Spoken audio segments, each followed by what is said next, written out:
Audio ದಯಮಾಡಿ audio ಎಲ್ಲ group ಹಾಕ್ಬಿಡಿ, ಇಲ್ದಿದ್ದರೆ ಅದು ತಗೊಂಬೋದು. ನೀವು ಹಾಕಿನ ಪ್ಲೇ ಮಾಡ್ಬೇಕಾ? ಹಾಕಿದ್ರೆ ಸಾಕ, ಅದನ್ನು ಒಂದೆರಡು ಪ್ಲೇ ಮಾಡಿ.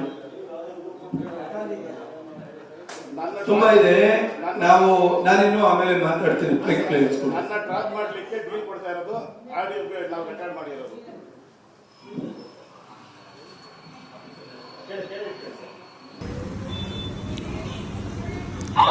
ಅಣ್ಣ ಊಟ ಆಯ್ತು ಅಣ್ಣ?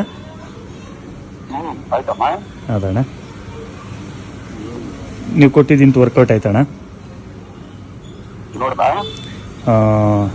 ಸೋಮವಾರ ವೇಲ್ನಾಯ್ಕತೆ ಮುಗಿಯುತ್ತೆ, ಡೈರೆಕ್ಟಾಗಿ ಬಂದು ಮಾತಾಡ್ಲಣ್ಣ? ಅಂದ್ರೆ ಯಾವ ತರ? ನಾನು ಹೇಳ್ತೀನಿ, ಡೈರೆಕ್ಟಾಗಿ ಬಂದು ಭೇಟಿ ಮಾಡ್ತೀನಿ ನಿಮ್ಮನ್ನು. ಅಲ್ಲ ಹೊಸದ ಹಳೇನ? ಡೈರೆಕ್ಟಾಗಿ ಬಂದು ಮಾತಾಡ್ತೀನಿ ಅಣ್ಣ. ಸರಿ, ಅದೊಂದು ಮಾಡ್ಕೊಡು. ನಿನ್ನ ಋಣ ಯಾವತ್ತೂ ನಾನು ತೀರ್ಸಕ್ಕಲ್ಲ. ನೀವು ಹೆಲ್ಪ್ ನಾನು ಮಾಡ್ಯಾರ. ಎಲ್ಲಿಗೆ ಬರಲ ಅಣ್ಣ? ನೀವೇನು ರೆಡಿ ಮಾಡ್ಬಿಟ್ಟು ನನಗೆ ಎನಿ ಟೈಮ್ ಫೋನ್. ಹೌದಾ? ಅಲ್ಲಿ ಒಂದ್ಸತಿ ನಿಮ್ಗೆ ಭೇಟಿ ಮಾಡ್ಬಿಡ್ತೀನಿ. ಟೈಮೇ ಇಲ್ಲ, ಒಂಚೂರು ನಿಮ್ಗೆ ಭೇಟಿ ಮಾಡ್ಬಿಡ್ತೀನಿ, ಒಂಚೂರು ಮಾತಾಡೋಣ ಅಂತ. ಟೈಮೇ ಇಲ್ಲ ಅದಕ್ಕೆ. ಹೌದಣ್ಣ? ತಗೊಂಬಂದ್ಬಿಡು ಸಾಕು. ನೀನು ಹೇಳಿದ ಕೆಲಸ ನಾನು ಮಾಡ್ತೀನಿ. ಅಲ್ಲ, ಒಂದು ನಿಮಿಷ ನಿಮ್ಮ ಹತ್ರ ಬರ್ತೀನಿ ನಾನು ಡೈರೆಕ್ಟಾಗಿ. ಒಂದು ನಿಮಿಷ. ಯಾವಾಗ ಬರ್ತೀಯಾ? ನೀವು ಯಾವಾಗ ಹೇಳ್ತು ಬರ್ತೀಯ ಅಣ್ಣ? ಈಗ ಬಾ ಅಂದ್ರೆ ಬರ್ತೀನಿ. ಈಗ ಎಲ್ಲಿದ್ಯಾ? ಈಗ ಲೆಗ್ಗೆಲ್ಲಿದ್ದೀನಿ ಅಣ್ಣ. ಬಗ್ಗೆರೆ ಅಲ್ಲಿ. ಹ್ಞೂ, ಒಂದು ಕೆಲಸ ಮಾಡಿ, ಸ್ವಲ್ಪ ಕತ್ಲಾದ್ಮೇಲೆ ನಾನು ಫೋನ್ ಹಾಕ್ತೀನಿ.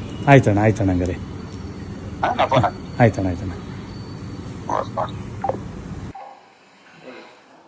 ಟೈಮೇ ಇಲ್ಲ, ಬೇಗ ಮಾಡ್ಕೊಂಡು ಕೊಡ್ರಿ ಅಂತ. ಈಗ ಈ ಥರ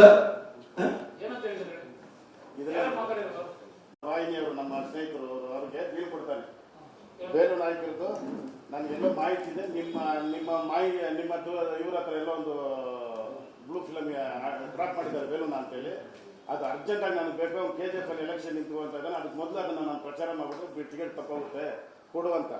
ಅವರ ವೇಲು ನಾಯಕರದಂಥದ್ದು ಯಾವುದು ಇಲ್ಲ ಅಂತ ಇಲ್ಲ ಇದೆ. ನಿಮಗೆ ಒಂದು 7-8 ವಿಡಿಯೋಗಳು, ಆಡಿಯೋಗಳು ಒಂದಷ್ಟು ಸೆಟ್ ಮಾಡ್ತಾರೆ, ನಾವು ಮಾಡ್ತೀವಿ. ಅದು ಬಿಟ್ಟು ಬೇರೆನೂ ಇದೆ, ಕೆಲವೊಂದು ಕೇಳಕ್ ಆಗಲಿಲ್ಲ, ಅಸಹ್ಯವಾಗೂ ಇದಾವೆ, ಮಾಡ್ತಾರೆ. ಈಗ ದಯಮಾಡಿ ನಾನು ಬರೀ ಕಾರ್ಪೊರೇಟರ್ ಮುಂದೆ ಇಟ್ಟಿದ್ದೀವಿ. ಮಾಜಿ CM ಇಡಬೇಕು ಅಂದ್ರು ಇಟ್ಬಿಡ್ತೀವಿ. ಅವ್ನು ಬರಲಿ, ನೇರವಾಗಿ ನಿಮ್ಮ ಮುಂದೆ ಬರಲಿ. ಅವ್ನು ಮಾಡಿದ್ದಾನೆ ಇಲ್ಲ, ಆ ಹೆಣ್ಮಗಳು ಹೇಳ್ತಾಳೆ. ಆಮೇಲೆ ಇನ್ನಷ್ಟು ಸಂತ್ರಸ್ತೆಯವರು ಬೇರೆ ಕಳಿಸಿದಾರಲ್ಲ, ಆ ಹೆಣ್ಮಗಳನ್ನ ಕರೆಸಿದೀವಿ. ಮಾಧ್ಯಮದಿಂದ ಬರಕ್ಕೆ ಅವ್ರದ್ದು ಬದುಕುಗಳಿದೆ.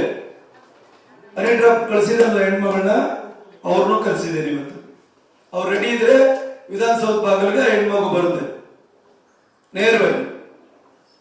ನಾನು ಶಾಸಕರಿಗೆ ಹೇಳ್ತೀನಿ, ಹನಿ ಟ್ರಾಪ್ ಬಳಸ್ಕೊಂಡಂತ ಹೆಣ್ಮಗುನ ನಾನು ವಿಧಾನಸೌಧ ಮೆಟ್ಲದ ಕರ್ಕೊಂಬರಕ್ಕೆ ರೆಡಿ ಇದ್ದೇನೆ. ಈಗ ನೀವುಗಳು ಕೇಳಿ, ಅವ್ರು ಕರ್ಕೊಂಬರೋದಿದ್ರೆ ಎದುರುಗಡೆ ಚರ್ಚೆ ಆಗಲಿ. ಯಾರು ಹತ್ರ ಹೋಗಿ ಆ ಹೆಣ್ಮಗುನ ಮಲಗಿಸ್ತಾ, ಏನ್ ಬ್ಲ್ಯಾಕ್ ಮೇಲ್ ಮಲಗಿಸ್ತಾ ಅಂತ ಹೇಳಿ ಕಡಿದೀವಿ.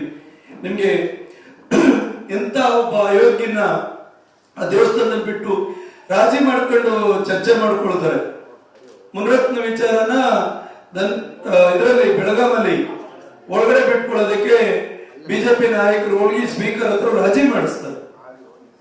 ಎಂತ ಹಂತಕ್ಕೆ ಬಂದು ನಿಂತಿದೀವಿ ನಾವು. ಮುನಿರತ್ನ ಬರೀ ಕಾರ್ಪೊರೇಟ್ಗಳು ಮಾಡಿಲ್ಲ, ಪೊಲೀಸ್ ಅಧಿಕಾರಿಗಳದೈತೆ ಇಲ್ಲಿ ತೋರ್ಸಕ್. ನಮ್ ಪೊಲೀಸ್ ಡಿಪಾರ್ಟ್ಮೆಂಟ್ ಎಂದು ವೀಕ್ ಮಾಡಬಾರ್ದು. ಬಹಳ ಜನ ಪೊಲೀಸ್ ಅಧಿಕಾರಿಗಳಿದೆ. ಪೊಲೀಸ್ ಡಿಪಾರ್ಟ್ಮೆಂಟ್ ತಂದೆ ಆದಂತ ಸ್ಥಾನಮಾನಗಳಿದೆ.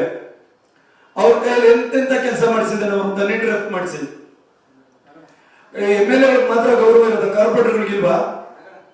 ಕಾರ್ಪೊರೇಟರ್ ಒಬ್ಬಳನ್ನ ಮನೆ ಬೆಡ್ರೂಮ್ ಕ್ಯಾಮ್ರಾ ಇಟ್ಟು ಅವಳು ವಿಡಿಯೋ ಬೇಕೇ ಬೇಕು ಅಂತ ಹೋಗಿ ಒಂದು ಮಾಧ್ಯಮದಲ್ಲಿ ಕೇಳಿದ್ದಾನೆ.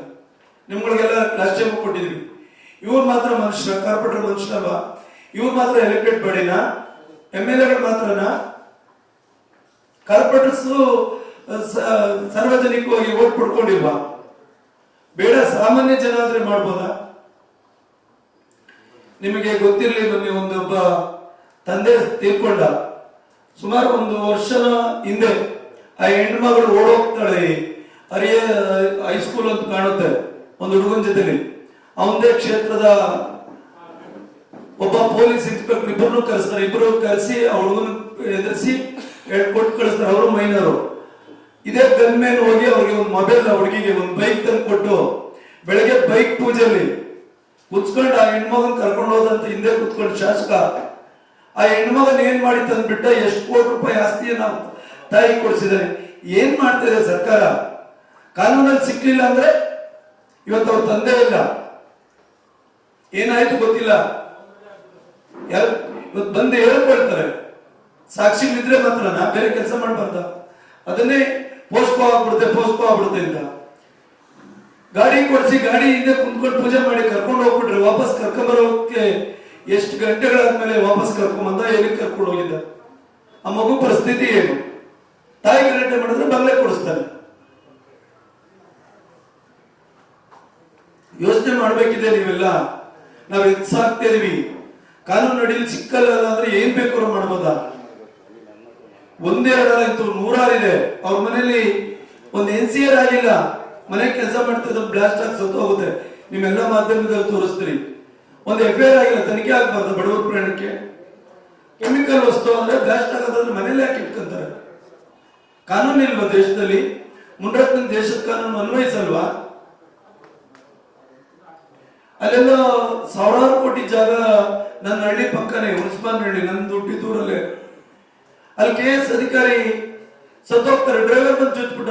ಅಷ್ಟು ದಿವಸ ಮೊದಲು ಡ್ರೈವರ್ ಚುಚ್ಚಾಕಿರ್ಲಿಲ್ಲ, ಇವಾಗ ಜಾಗದಲ್ಲಿ ಕೇಸ್ ಹಾಕಿದ್ ಮಾರನೇ ದಿವಸ ಮಾತ್ರ ಚುಚ್ಚಾಕಿದ್ದು ಡ್ರೈವರು.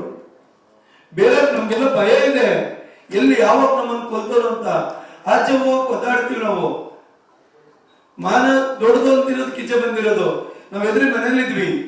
ನನ್ನ ಹೆಂಡತಿ ಬಗ್ಗೆ ಮಾತಾಡಿದ್ದಾದ್ಮೇಲೆ